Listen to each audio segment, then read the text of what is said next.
everyone, and welcome to this special episode of UNITT Talks. It's special because I'm joined by the Chief Marketing Officer of Kadena, Mike Herron. Welcome, Mike. Thank you. Thank you very much for having me. I appreciate it. Great. So we're really delighted that you are agreed to join me today, as we are talking about marketing in a decentralized world. Now, by this, we don't mean marketing decentralized services or Web3 solutions or anything like that, but if and when we move from this platform-dominated centralized world into a more decentralized world, what are the opportunities and the challenges faced with marketers and with marketing strategy? And you probably are the best person to talk about that, so great to have you here today. So let's sort of kick off by talking about digital marketing. Obviously these days, every marketing is pretty much digital marketing, but that has not necessarily always been the case. So, you're going back, 15 years or so, this is a time where, social media wasn't, here sort of big time. Even search AdWords and all that sort of thing wasn't such a major thing in there. So maybe to kind of kick off, maybe you could give us a little bit of an idea what your own journey has been in marketing and in digital marketing. Yeah, no, I'd be happy to. My story goes back quite a bit. Got out of school in 1999 and had a very odd path to sort of where I am now. The one constant that I've always had is this sort of two-headed monster of business development and business strategy along with marketing. And, I was around when a lot of the things that you just mentioned happened. I remember placing ads on Yahoo, banner ads, right before banner ads were sort of taken away. And, have gone everywhere from sort of that initial sort of e-commerce world, which is actually really where I started. It was, how do you build a website that can actually sell product, and how do you determine how to actually build that, and how do you bring people there, and the very first sort of tenets of search engine optimization. Worked for a number of small companies back in the day. I actually started my career in the golf industry. I was in that for a very long time, owned a company, invented a couple of products that we took global and launched on the PGA Tour. And that was really sort of the start of sort of the combination of business strategy and marketing, and digital marketing specifically on my side. So really, continued down that path, got out of the golf industry and continued with sort of consumer product goods. I was at the Solo Cup company, which, in the United States is sort of the very iconic disposable red cup.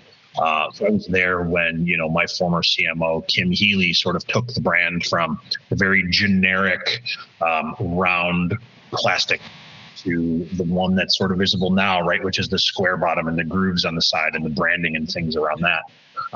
Worked my way from there up to US Cellular. So Solo Cup company is owned by Dart Container Corporation, Fortune 500 company, multi-billion dollars. Worked for US Cellular, which is a telecom company here in the United States. I want to say it was number 4 or number 5 in the country at the time, right? Fortune 500, $6 billion in revenue, and did everything you can possibly think of, from digital to social to everything else. So there's been a lot of progressions over the years. And then obviously within the last, 5 years, I've pivoted into, the crypto, blockchain, Web3 world. Lots of different tactics that we use as marketers, but the strategies are still always the same, right? That original tenet of marketing is still the right message to the right person on the right platform at the right time. So again, the way we execute that has changed, but those fundamental strategies are still completely consistent. God, when I started my career in 1999 compared to now, what's that, 25, 26 years? God, I'm old. But it still remains. So it's interesting to see the progression. Yeah, and talking, you mentioned this sort of banner ads, and this is the sort of thing. And if you're thinking about the sort of, world was decentralized at that point in a way, that you literally, as a marketer, you needed to identify I want to go after this demographic. I want to identify where does this demographic go. I find the websites, and then I literally almost like call them up, say, can I run a? So this is decentralization. Obviously, it changed a lot. So if looking at those kind of tactics, if you're going back like 15 years versus when you're thinking about starting a strategy, going back 15 years ago versus doing it now, what's the kind of like the big thing that has the biggest things and biggest changes that has happened? Yeah, I mean, the biggest change in that world, I think, is really targeting and understanding the data, right? Like, 15 years ago, 20 years ago, when this was all sort of in its infancy, right? We had data, but we didn't really know what to do with it. So again, if you think of sort of pre-digital and post-digital, right? Pre-digital, everything was based on, focus groups and consumer studies and very offline sort of centralized type things. And with sort of the rise in big data and, getting access to that, right? Like that changes year to year. So when originally, right, targeting in the digital space was, I want to target this location, right? I want to target male or female. I want to target age, right? Like those demographic pieces was really where we started. And now it's behavioral and it's psychographic and right. We can dive in to things way deeper than we were before. I mean, just the addition of smart devices, right? The addition of the Amazon thing that I won't say her name because she'll turn on and ask me questions, right? But like those types of things are always listening, right? They're listening for that word. So like the amount of data and the amount of resources that we can actually put towards that is great because marketing is even digital marketing, right? It's not about opinion. It's about results, right? So the faster we can get to our goal and the better we can optimize based on that data. I mean, that's the biggest difference is just having that at our disposal. And once you sort of know what your goals are and you reach a benchmark, right? It's a really interesting game to try to increase one metric while decreasing the other. And it becomes a game of strategy at that point of we're just going to play with the math until we get the metrics we want. Yeah. And in this game, obviously, the big change, presumably, is the emergence of these big platforms. So you have one social media, maybe a couple of social media companies, one in particular. You have one search engine company that owns half of the world's mobile phones as well, and getting all of that and in that sort of thing. So those have been, so presumably all of the data, what's great about that is the sort of like the whole thing of, you can go almost like one search, I want to reach these, I want these kind of like demographics, but also behavioral things and all that. So fantastic for a marketer compared to phoning up Yahoo 20 years ago. Totally.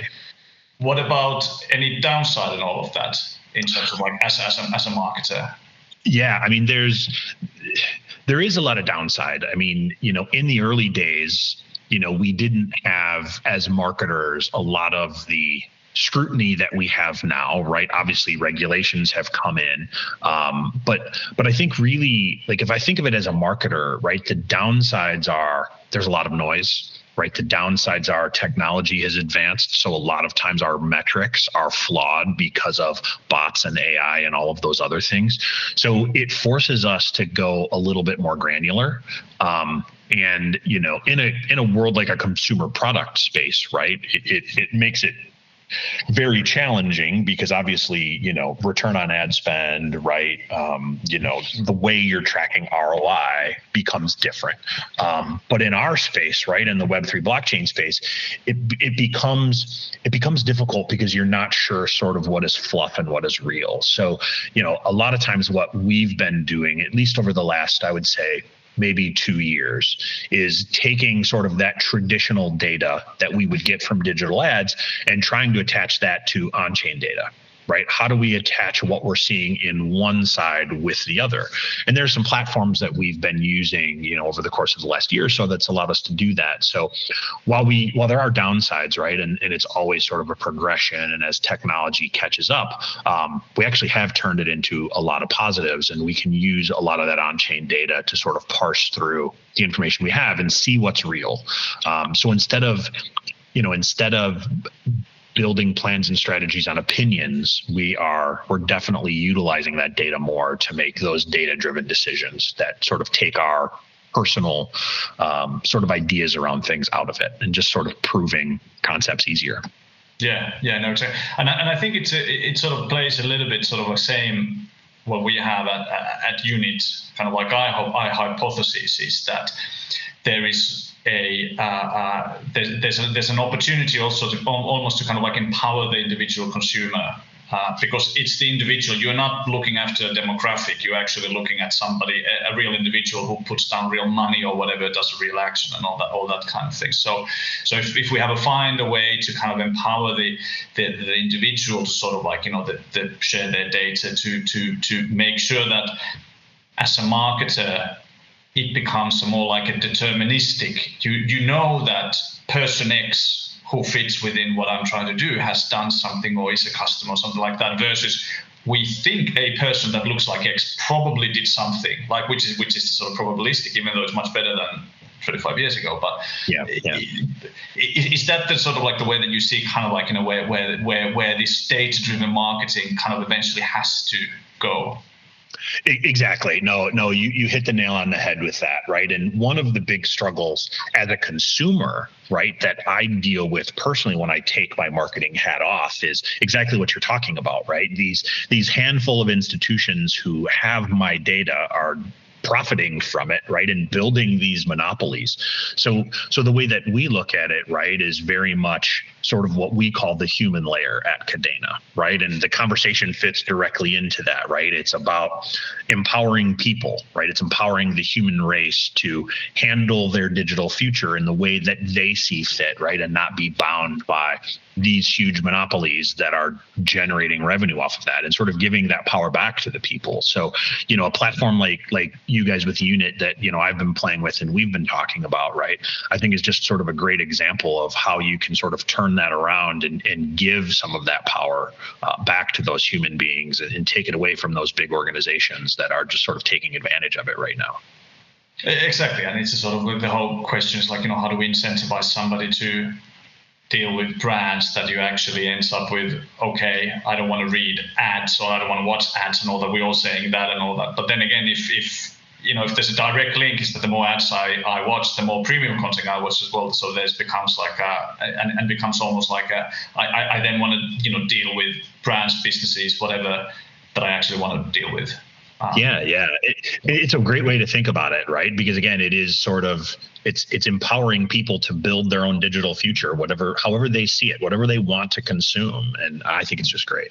Yeah. So if we think about that sort of like that theory, the sort of like your kind of North Star on the side, what do you think that people in your position, other chief marketing officers, other marketers and all that, looking at starting to move their marketing dollars from a kind of tried and tested platform model into more of these kind of decentralized services and other kind of things which might be more problematic to begin with, but where you potentially could say, achieve a much more a deeper relationship and perhaps more direct and more meaningful relationship. But what do you think are the kind of like the key drivers that will start actually people making the move, start to move their sort of their spend? What are the trigger points? Yeah, I think when you think about marketing, right, it's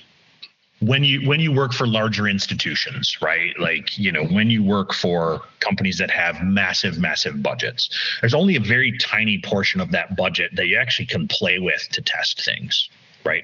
My wife is a perfect example. She leads digital marketing for a very, very well-known global brand. And, their budgets are, multiple hundreds of millions. And right, there's only a very finite piece that you can actually use to test. So I think as time goes on and, right, the wave of technology always sort of catches up, right? So as the technology comes in, there are a handful of people that test it. Some see success, some don't. But the ones that do, right, they ride that wave early. So I think that there's a couple of things at play, right? I think one of the biggest drivers is just going to be time and understanding of, right, what the capabilities are. And I always say that decentralization, right, blockchain, crypto, whatever we want to call sort of this new world, Web3 we're living in, right? I think time more than anything else is always going to be the biggest factor, because you need people to get comfortable with it, right? It's easy for a marketer to say, right, well, I'm going to go test this new widget and I'm going to move X amount of funds there. And if I'm generating revenue, that's great, but we're obviously taking funds and resources away from something else that is proven sort of longer over time. And a lot of times what happens is that becomes an internal battle. It's like, well, I'm going to move this over here, but it's going to affect this. And there are relationships and there are agreements in play and there are, all of this other stuff. So we can't take money away from that old magazine because we've been doing business with them for 10 years. And, their daughter babysits our daughter when, so then it becomes all of the sort of human pieces that go into it. But I think the interesting thing is we are starting to see a little bit of that. And, I think to use sort of an example, right, of like the YouTube generation, right? YouTube never made a lot of sense to me growing up. And it isn't until recent where I've sort of looked at that model, right? Their revenue model of, incentivizing these creators.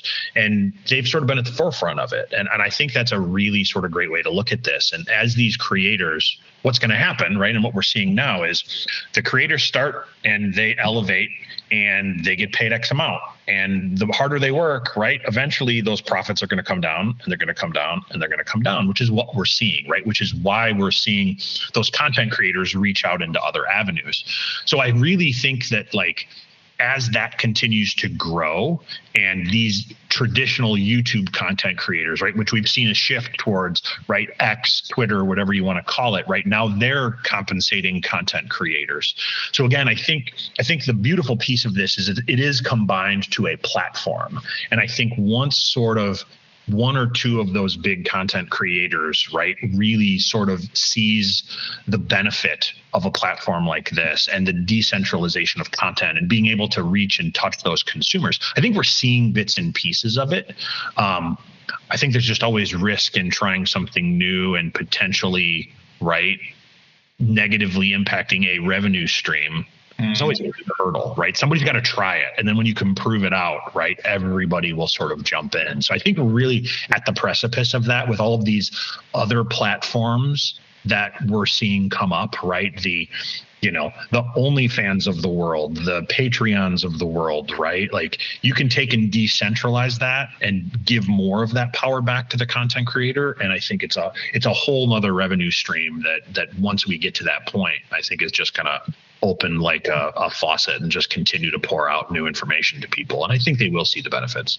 Yeah, no, I think that right is sort of makes total sense. And it's all about the kind of a ultimately, to some extent, everything kind of like marketing as well is a sort of like a content.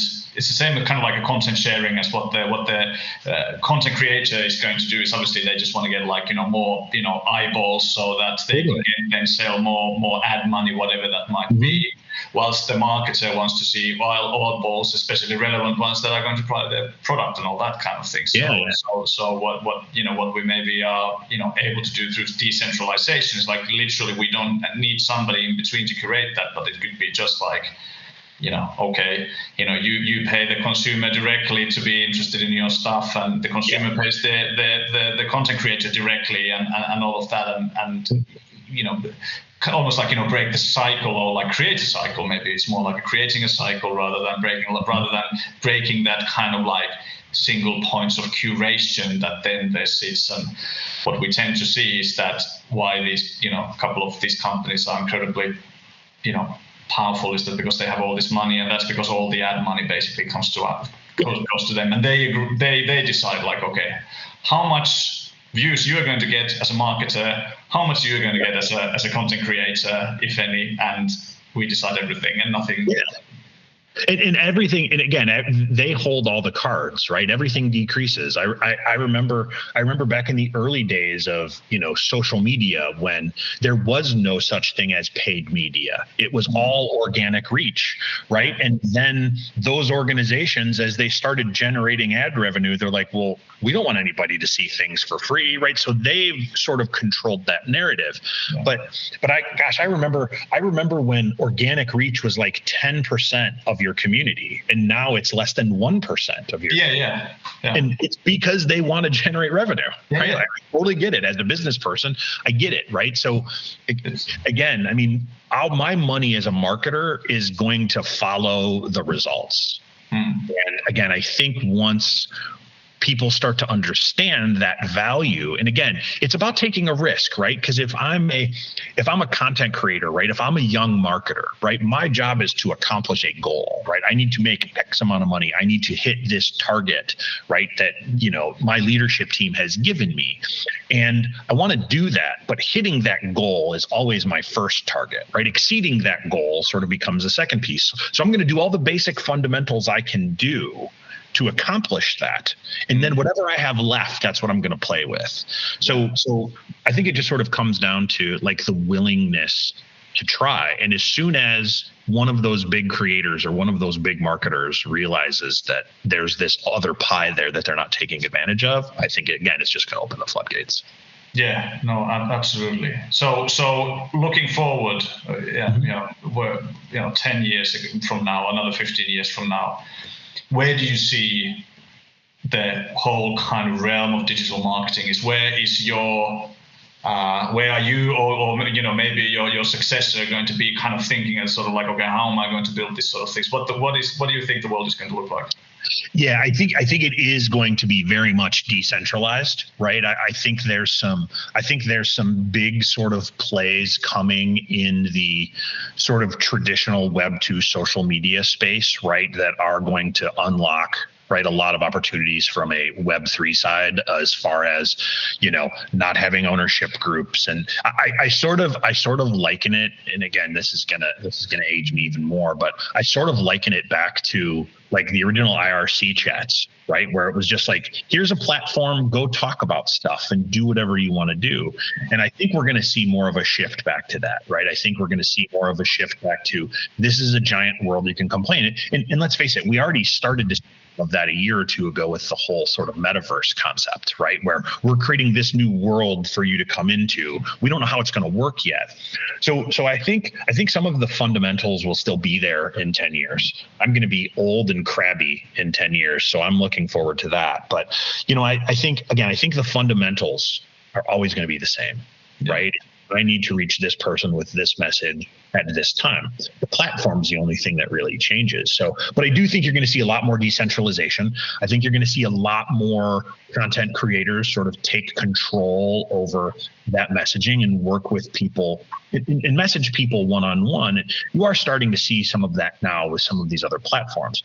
But I think, right, like if you think about blockchain, right, and you think about like what we're trying to do from like a theoretical perspective, right, is sort of remove the middle person out of traditional finance, right? Like if we use that as an example, I think it's the same type of thing. We're going to try to remove that middle person between the marketer and the consumer. We're going to remove that middle person between the content creator and the consumer, because it's just sort of there. And again, I mean, like they're sort of controlling the narrative when the narrative really should be back to the business and or that content creator. Yeah. I think that perhaps the sort of, the sort of see, like, we'll see that, but there's an element here, like, what's happening with the platforms is that it was this blogger, Cory Doctorow, who coined the term shittification, where basically everything becomes worse and worse. And there's also this kind of element of trust. And you have to trust the platform, and obviously everybody's saying it's like, yeah, but we will be good. The other guys, they were bad, but we are going to always serve you. But what seems to happen again and again, same as kind of like on our background as well, is like, you create this community, you create all of that, and then you just find out that you have to start to pay the platform for you to be able to reach your own community who are there to begin because of you. And marketing money doesn't become like, okay, you can grow your business. It's about staying afloat. You have to pay them because otherwise they will, remove you from all of that. So I guess that, whatever the model is, but that kind of a certainty, whether it's a marketer, whether it's a content creator, is something that has to be in the future. Yeah. I mean, it goes back to the whole sort of concept of being trustless, right? Like it's about like in this space, right? We shouldn't have to trust someone. We should only ever have to trust the data. And right, like in a world where, we've got FTX and Binance sort of founders and CEOs going to prison for not being trustless, right? Or us giving them too much trust, maybe. I think it's definite sort of sign of what's to come. And it's going to be very, very interesting because again, you want to be able to have those genuine, authentic conversations, right? Marketing from my perspective is never about selling anything, right? It's about just telling a story. And right, like content marketing specific, which in my mind is another form of digital marketing, right? And like content marketing is one of the oldest forms of marketing we have, right? Like if you think back of like the Guinness Book of World Records, right? And where that started, that was a content marketing play. Yeah. By Guinness. Guide. Yeah.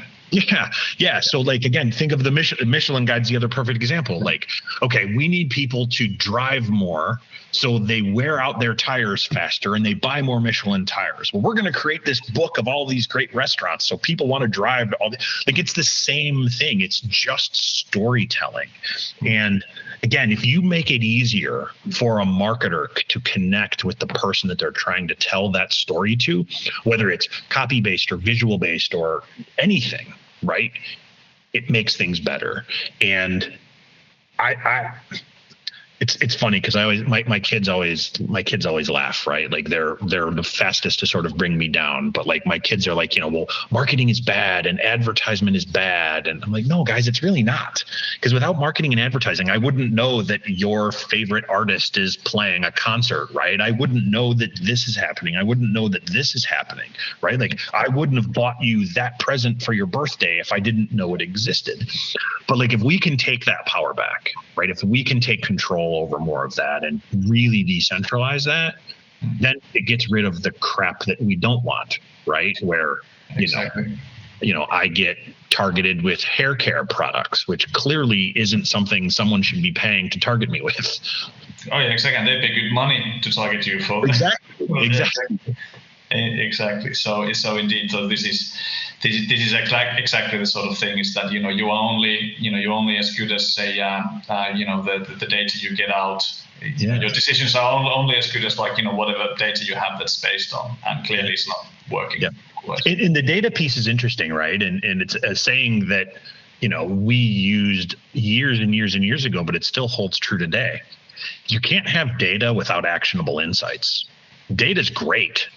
I can give you a pile of data right now, but if you don't know how to analyze it, if you don't know how to use it, right? If you can't spot trends, it doesn't matter. So it's like, what can I do with that data? And that's what marketing really is, right? That's what marketers are trying to do. We're trying to figure out how to use that data. The easier it is for us to get that data, the better we'll be able to drive results for our business, the better we'll be able to make the user experience for the consumer, because we know for a fact, we're not guessing, to your point earlier, right? We're not guessing that we think this person is interested in this. We know this person is interested in this because they've signed up for it, right? We're communicating with them one-on-one, not through a third party. So I think there's a lot of change that's going to be coming relatively soon. We're already seeing some of it. I mean, you and I have talked offline. I mean, there's some great sort of use cases of some of this type of stuff that, I've utilized, and it's just a gold mine. And I don't want to tell anybody about it, and I don't want it to gain traction because I want to keep using it inexpensively, right, to drive these actions. But yeah, it's an interesting time for sure. Absolutely. So it's all about it's the truth and consequence, and what you can do with it. Yeah. Totally. Absolutely. Well, Thank you so much, Mike, for taking the time talking with us today. Really insightful, really useful, and thanks for everyone as well of joining us. And I look forward to seeing you soon. Thanks for having me.